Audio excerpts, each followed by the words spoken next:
네, 드디어 이제 요한계시록 21장이고요. 다음 주에 이제 22장 마지막 장이고 오늘 제 20장 21장입니다.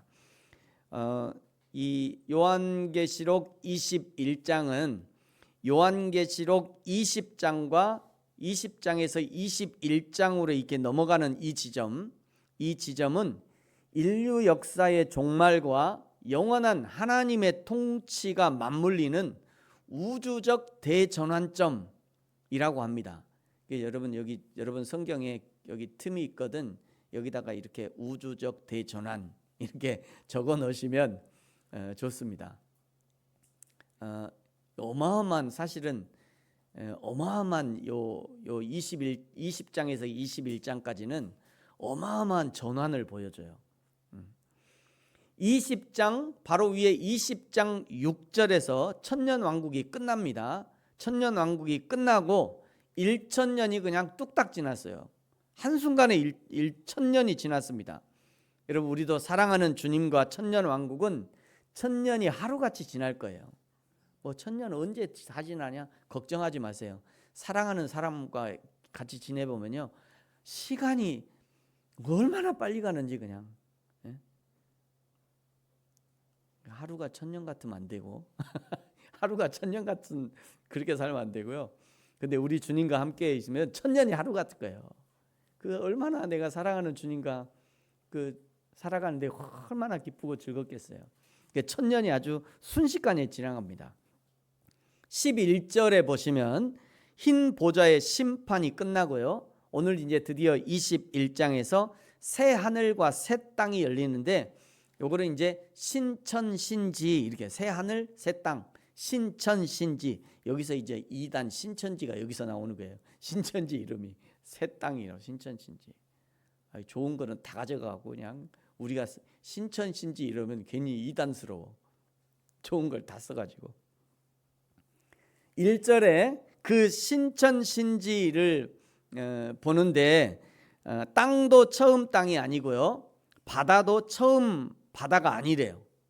이미 진행되었던 7 인의 재앙, 7 나팔의 재앙, 그 다음에 7 대접의 재앙을 통해서 이 땅이 완전히 파괴되었기 때문에 사람이 다시는 거기서 살 수 없는 거죠. 그러니 당연히 성도들이 살아갈 새로운 하늘과 땅이 필요했던 거예요. 그래서 이제 2절이 말씀하는 거죠. 또 내가 보매 거룩한 성 새 예루살렘이 하나님께로부터 하늘에서 내려오니 그 준비한 것이 신부가 남편을 위하여 단장한 것 같더라. 여기 신부가 남편을 위하여 단장한 것 같다. 이거는 최고의 아름다움을 표현하는 거죠. 가장 빛나는 순간을 표현하는 거예요. 어제도 그 결혼식을 2건을 갔다 왔는데 야 신부들은 항상 이뻐요. 신부들은 그날이 최고로 이쁜 날, 최고 반짝반짝하게 그냥 하얀 드레스에 반짝반짝하게 해가지고 그냥 얼마나 빛나고 아름다운지 그거를 의미하는 거죠. 최고의 아름다움을 표현하는 거예요. 3절에요. 3절과 4절에 하늘에서 이제 큰 음성이 있는데 하나님의 장막이 사람들과 함께 있음에 하나님이 그들과 함께 계시리니 그들은 하나님의 백성이 되고 하나님은 친히 그들과 함께 계실 것이다. 4절 모든 눈물을 그 눈에서 닦아주시니 다시는 사망이 없고 애통하는 것이나 곡하는 것이나 아픈 것이 다시 있지 아니하리니 처음 것들이 다 지나갔음이로라. 여러분 우리가 하나님을 만나서 하나님의 품에 안길 때 가장 먼저 하나님이 우리의 눈에서 눈물을 닦아주실 거예요. 이 땅의 성도들이 살아가는 동안 얼마나 수고가 많습니까? 에덴 동산에서 쫓겨난 이후에 사단 마귀의 온갖 시험에 이리저리 흔들리기도 하고 때로는 폭풍 같은 시험을 견뎌내느라고 힘들어하기도 하고요. 때로는 가까운 사람들로부터 그냥 상처도 받고 교회 때문에 힘들어 그냥 교회 안에서 상처를 더 많이 받아. 교회에서 좀 위로를 받을까 했더니 교회 가서 상처를 더 많이 받아. 왜 그러냐면 교회는요 다 아픈 사람들만 와요. 영혼이 곤고한 사람들이 오는 거잖아요. 그러니까 어떻게 보면 교회는 상처받는 상처를 받고 상처를 인지한 사람들이 교회에 오는 거예요. 가만 보면 나 안 되겠구나. 나로는 안 되는구나. 그래서 이제 두 손 들고 하나님 앞에 오는 거잖아요. 그런 사람들끼리 모여 있으니 서로 상처를 주고 상처를 받기도 하고, 그러면서도 끝까지 믿음을 잃지 않고 신앙으로 견뎌내느라 힘들고 외롭고 얼마나 괴로웠습니까? 그 하나님 앞에서 흘렸던 그 많은 눈물을 드디어 우리 하나님의 품에 안길 때 드디어 우리의 눈에서 눈물을 닦아주시는 거예요. 사랑하는 성도 여러분, 하나님이 우리의 눈물을 닦아주신 그날, 그 하나님의 손길을 기대하심으로 오늘을 믿음으로 잘 인내하시기 바랍니다. 그러면서 이제 5절에 보면요, 만물을 새롭게 하신대요. 6절에 하나님이 말씀하시는데, 이루었도다. 나는 알파와 오메가요 처음과 마지막이라. 내가 생명수 샘물을 목마른 자에게 값없이 주리니. 예수님도요 요한복음에서 똑같은 이 같은 구조의 말씀을 하셨어요. 예수님이 7번 말씀하시는데, 나는 생명의 떡이다. 나는 세상의 빛이다. 나는 양의 문이다. 나는 선한 목자다. 나는 부활이요 생명이다. 나는 길이요 진리요 생명이다. 나는 참 포도나무다. 이것을 이 7번의 나는 무엇이다 라고 선언하는 이거를 예수님의 자기 선언, 헬라어로는 에고 에이미라고 합니다. 에고 에이미, 예수님의 자기 선언인 거죠. 바로 위에 6절에서 나는 알파와 오메가요 처음과 마지막이다. 이게 무슨 얘기냐면 나는 알파다, 나는 오메가다 이런 의미잖아요. 나는 알파와 오메가다. 나는 처음과 끝이다. 나는 생명수 샘물이다. 이 말씀하시는 것은 요한복음에서 말씀하셨던 예수님의 에고 에이미, 나는 무엇이다의 결정판인 거예요. 최종 버전이죠. 더 이상 이제 이런 말을 하실 필요가 없어요. 그 하나님은 여기가 끝, 여기가 마지막이에요. 마지막으로 예수님이 그 에고 에이미의 최종 버전, 그리고 에고 에이미의 결정판으로 마지막 여기서 말씀하시는 거죠. 7절에 보니까 이기는 자들은 이것들, 즉 새하늘과 새 땅인 거죠. 이기는 자들은 새하늘과 새 땅을 상속받을 것이래요. 나는 그의 하나님이 되고 그는 내 아들이 될 것이다. 구약에서는 하나님을 신랑으로, 또 성도를 신부로 소개하죠. 성도를 부인으로 소개하는 거예요. 하나님이 우리의 신랑이 되시고, 구약에서는 하나님이 신랑이고 성도는 부인이고. 근데 신약에서는 무슨 관계라고 그래요? 부자 관계. 그러니까 신약과 구약의 다른 것이 이런 거예요. 구약은 성도와 하나님을 부부 관계로 표현하시고, 신약에서는 성도와 하나님을 부자 관계로 표현하는 거죠. 여러분, 부부가 가깝습니까? 자녀가 가깝습니까? 부부가 가까워요? 자녀가 가까워요? 알면서도 목사님이 물어보면 왠지 틀릴 것 같고 두렵죠. 목사님이 물어본 거는 왠지 대답을 잘못하면 그냥 큰일 날 것 같고. 자녀가 가깝죠. 자녀는 일촌, 부부는 무촌. 부부는 촌수가 없어요. 자녀는 일촌. 그래서 제가 이게 사실인가 하고 물어봤어요. 인터넷에 검색해봤어요.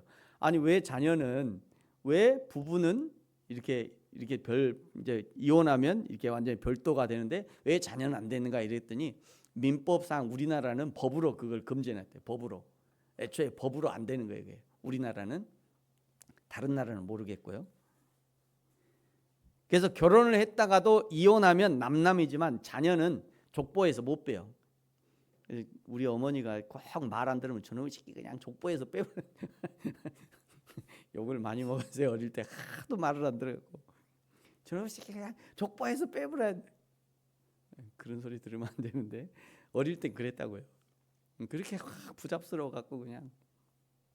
자, 7절은요. 아버지 되시는 하나님이 최고로 아름다운 것, 원래 에덴 동산에서 만들어 두셨던 바로 그 모습, 새 하늘과 새 땅을 자녀된 성도들에게 상속을 주신다는 거예요.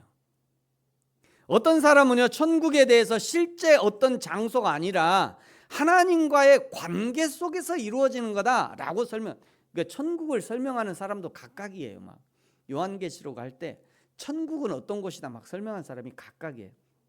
그래서 어떤 사람은 천국이라는 것은 실제 있는 게 아니라 천국은 하나님과의 관계를 얘기한다, 이렇게 설명하기도 하고, 하나님의 통치가 이루어지는 곳이 천국이다 라고 설명합니다만, 저는 이 조현철 목사의 개인적인 신앙은 하나님과의 관계의 천국도 인정하면서 뿐만 아니라 실제하는 장소가 있다고 저는 믿습니다.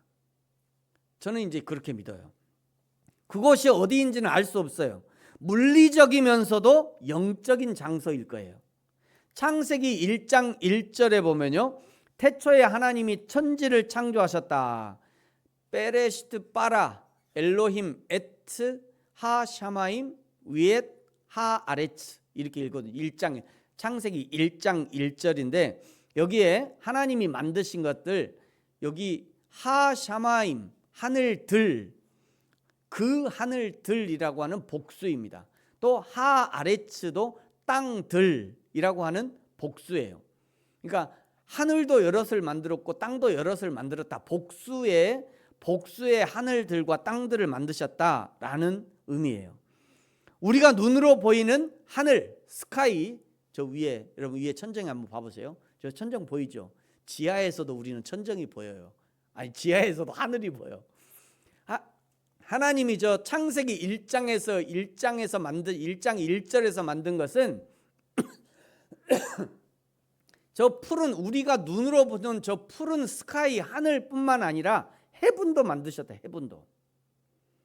그래서 NIV나 다른 성경을 보면 여기를 번역을 할 때 스카이로 번역 안 합니다.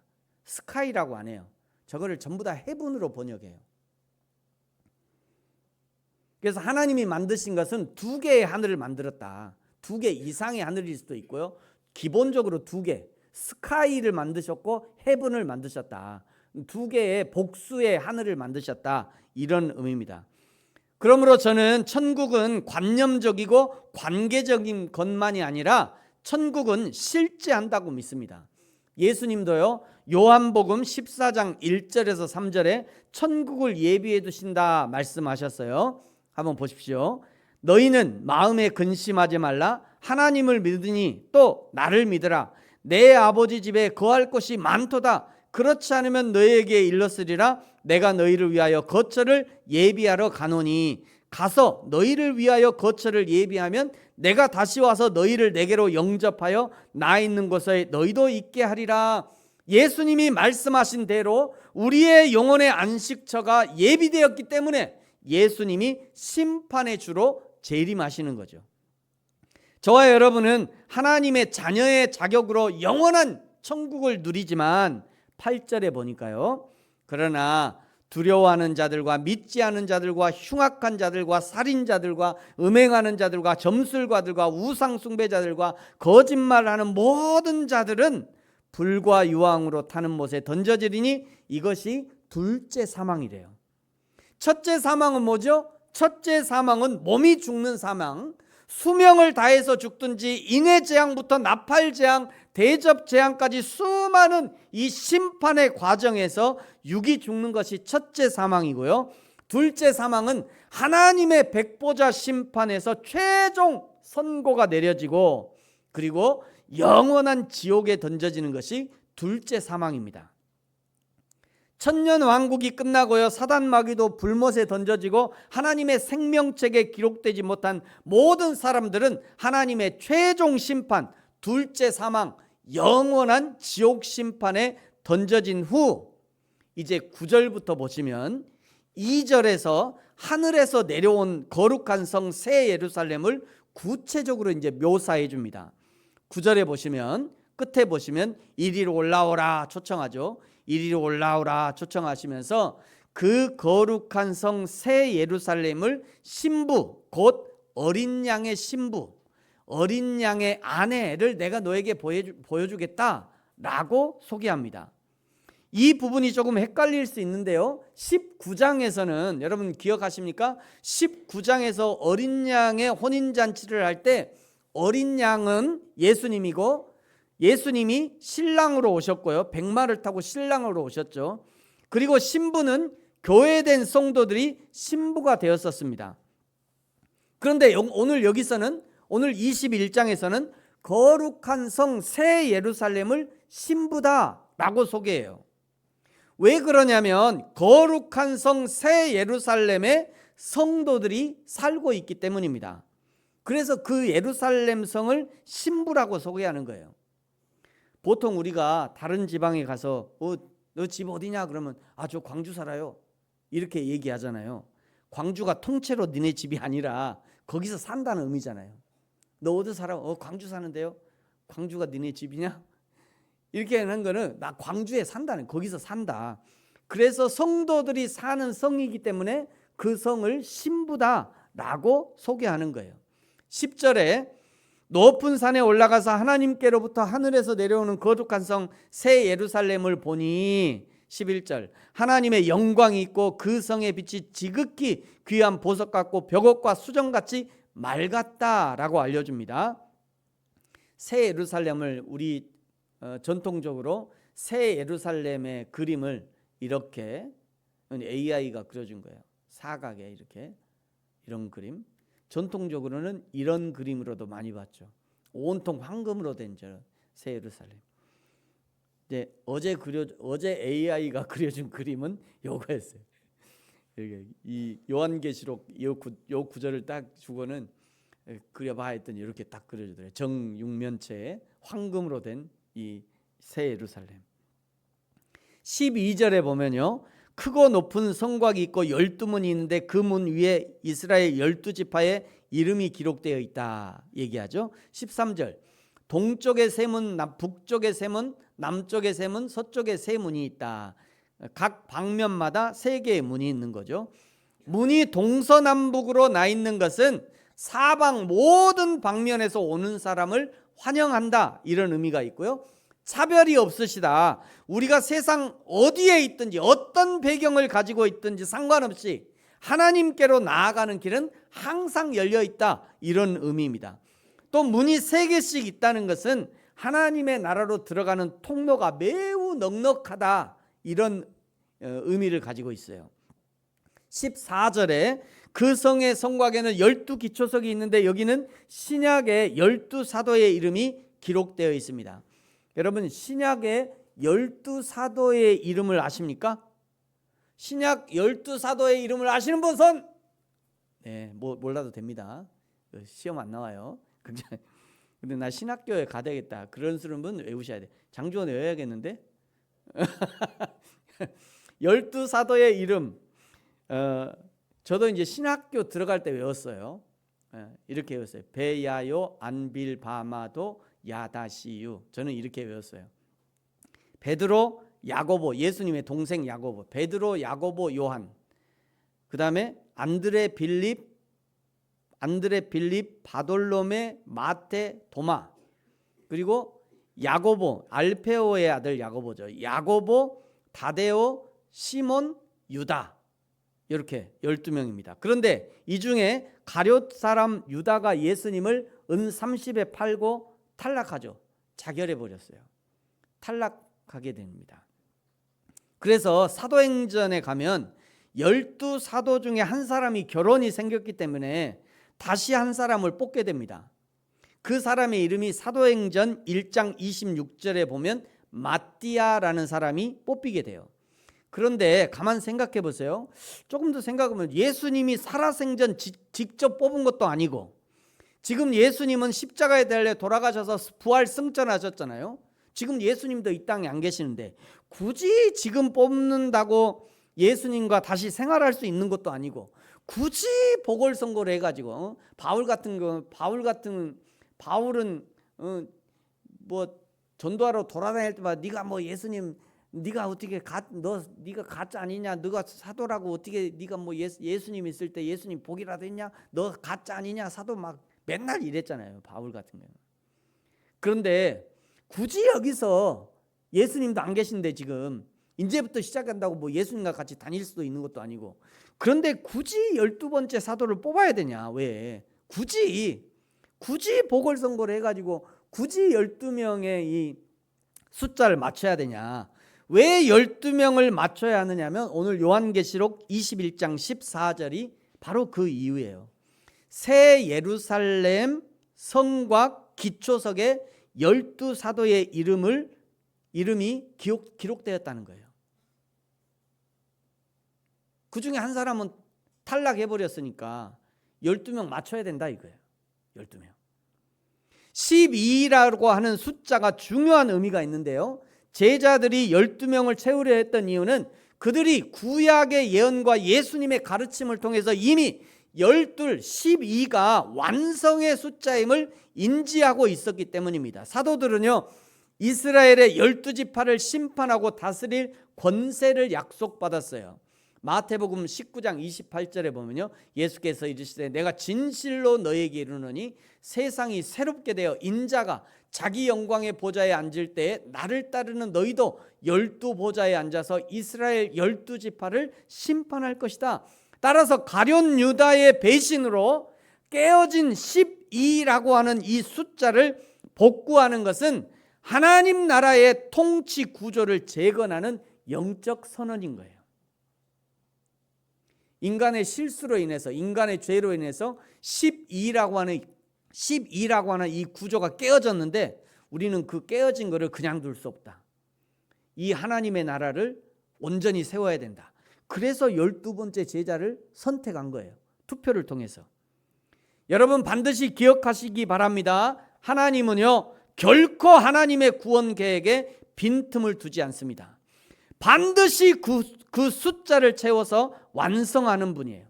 하나님의 교회 역시 마찬가지입니다. 지금 우리에게 보이는 교회가 참으로 허술해 보이고요, 약점이 많아 보이고요, 타락해 보입니다.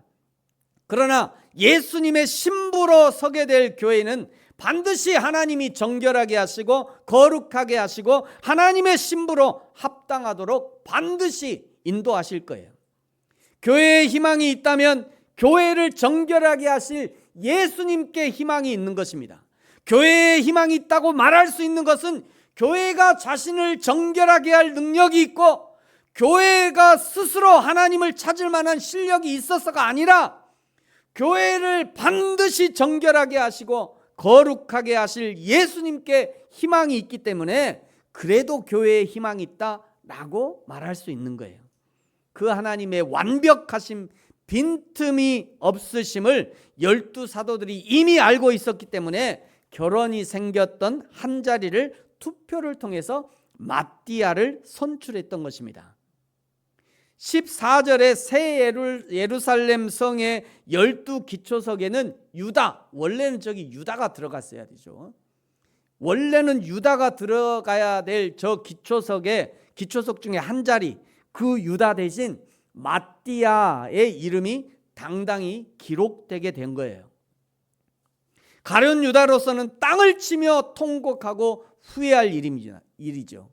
그깟 은 30이 뭐라고? 그깟 은 30이 뭐라고? 그 30에 예수님을 배반한 대가가 새 예루살렘 성 기초석에서 자기의 이름이 삭제되고 이런 큰 일이 있었다는 것을 알았다면 결코 은 30이 아니라 은 3억을 줬어도 바꾸지 않았을 겁니다. 여러분, 우리도 늘 이런 선택의 기로에서 늘 신앙을 선택하고 믿음을 선택하고 하나님을 선택할 수 있어야 합니다. 당장 눈앞의 이득이 아니라 장래에 주실 하나님의 영광을 선택할 수 있어야 돼요. 15절에 보시면요, 그 성을 측량하는데 16절에 보니까 그 성은 정육면체로 길이, 너비, 높이가 똑같고 12,000 스타디온이라고 나옵니다. 여기 12,000 스타디온은 고대 그리스의 길이 단위로요, 약 185m에서 172m 정도에 해당합니다. 현대의 경기장을 의미하는 스테디엄, 이 스테디엄이 5원이에요. 스테디엄의 5원. 그 성이 12,000 스타디온이라고 얘기하잖아요. 12,000 스타디온. 이거는 곱하기 최소로 185m로 봤을 때 곱하기 185 하면 2200km예요. 가로 세로가 2200km. 정육면체 2200km가 되는 거죠. 최소 2200km. 이는 새 예루살렘 성의 길이와 너비와 높이가 모두 다 2200km인 거대한 정육면체라는 것을 의미하는 것이고요. 새 예루살렘 아까 보여드렸듯이 뭐 이렇게 생겼는지 이렇게 생겼는지 알 수 없어요. 우리가 본 거 아니니까. 우리의 선배들이 아마 이럴 것이다. 우리의 선배들이 요거를 많이 봤죠. 그래서 새로 오는 새 예루살렘 아마 저런 모양일 거다 이렇게 봤던 거죠. 근데 생각해 보면 2200km의 정육면체의 성에 어떻게 구원받은 모든 사람이 저기서 살 수 있을까? 이런 걱정은 안 하셔도 됩니다. 그때 우리는 이미 영적인 상태이기 때문에 이런 시간이나 공간에 얽매이지 않아요. 이건 그냥 상징적인 거죠. 상징적인 거. 18절부터는요. 그 거대한 성이 각종 보석으로 장식이 되어 있는데 여기 언급된 보석들은요. 사도 요한이 당시에 알고 있던 최고로 값진 보석들의 목록입니다. 몇 번 말씀드립니다만 저와 여러분이 하나님의 나라에 가서 하나님의 나라를 볼 때 아마 요한계시록이 거짓말인데 라고 할지도 모르겠어요. 왜냐하면 모든 보석이 요한계시록에 기록된 것보다 훨씬 더 질적으로 1000배 만배 좋은 것이기 때문이에요. 그러므로 제가 보여드린 이런 그림이나 이런 것들은 참고만 하시면 돼요. 참고. 이거보다 훨씬 좋을 것이다. 21절에 보시면 12문은 진주로 되어 있고요. 성의 길은 맑은 유리 같은 정금이래요. 유리 같은 정금. 99.99% 24K 순금. 24K 순금은요 상당히 부드럽대요. 굉장히 이게 부드럽다고 합니다. 느낌이. 우리가 하나님의 나라에 가서 이제 황금길을 걸 때 맨발로 걷겠죠. 당연히 뭐 신발이 필요 없으니까요. 황금길을 걸을 때 그 느낌이 좋을 것 같아요. 막 이렇게 그 차갑지도 않고 뭐나 이게 푹신푹신까지 아니지만 굉장히 이게 그 느낌이 좋을 것 같아요. 그 정금 위를 한번 걸어봐야 되는데 곧 그날이 올 겁니다. 네. 22절과 23절이 조금 특이한 구절입니다. 22절에 보시면요. 성 안에서 내가 성전을 보지 못하였으니 이는 주 하나님 곧 전능하신 이와 및 어린 양이 그 성전이심이라 말씀하죠. 여러분 이게 원래 예루살렘 성이거든요. 저 전체가 예루살렘 성이고 저 가운데 성전이 가운데 있죠. 저 전체가 예루살렘 성이고 그 예루살렘 성에 들어가면 여기 성전이 있습니다. 지금은 겨우 여기 하나 남아 있어요. 이거 다 부셔지고 여기 옆에는 다 부셔지고요. 요 벽 하나만 남아서 여기서 그냥 울고불고 그러죠 막. 그래서 요 벽을 통곡의 벽이다 이렇게 얘기하는 겁니다. 요 하나 남아 있고 여기 있죠. 요 성전. 이 성전을 확대해 보면 이렇게 생겼어요. 그 안에 이렇게 성전이 원래는 있는 겁니다. 원래는 하늘에서 내려오는 새 예루살렘 성에 들어갔더니 그런데 이게 성전인데 이게 원래 성전인데 새 예루살렘에 갔더니 거기 성전이 안 보인대요. 성 안에서 내가 성전을 보지 못했대요.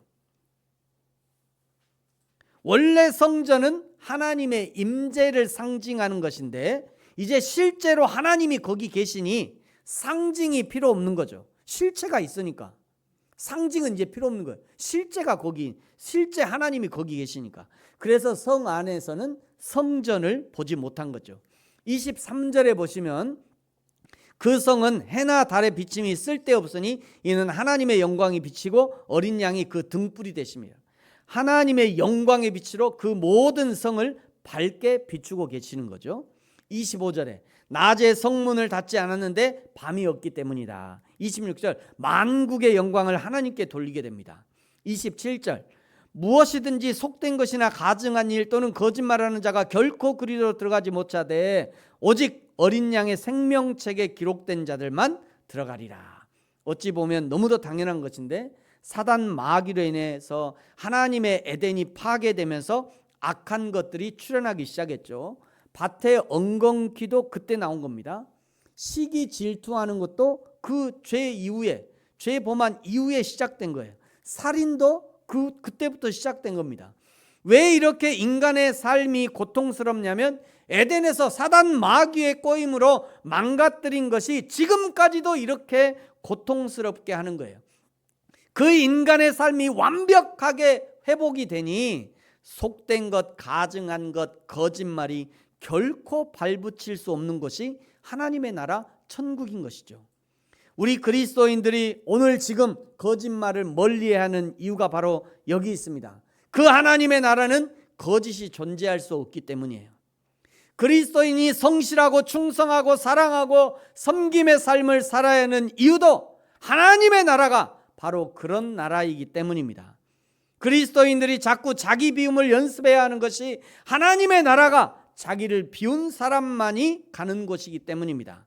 나는 죽고 예수로 사는 사람, 그 사람이 가는 나라가 바로 하나님의 나라인 거예요. 여러분, 우리 어릴 때 이런 노래 많이 했잖아요. 네, 역시 소리가 안 났군요. 어릴 때 이런 노래. 자, 아는 사람 해보세요. 1절만. 둘, 셋, 넷. 돈으로도 못 가요 하나님 나라. 힘으로도 못 가요 하나님 나라. 거듭나면 가는 나라 하나님 나라. 믿음으로 가는 나라 하나님 나라. 1절만. 우리 어릴 때 그렇게 노래 많이 하잖아요. 이거 많이 했잖아요. 교회 학교 좀 다녀본 사람은 다 했을 거예요.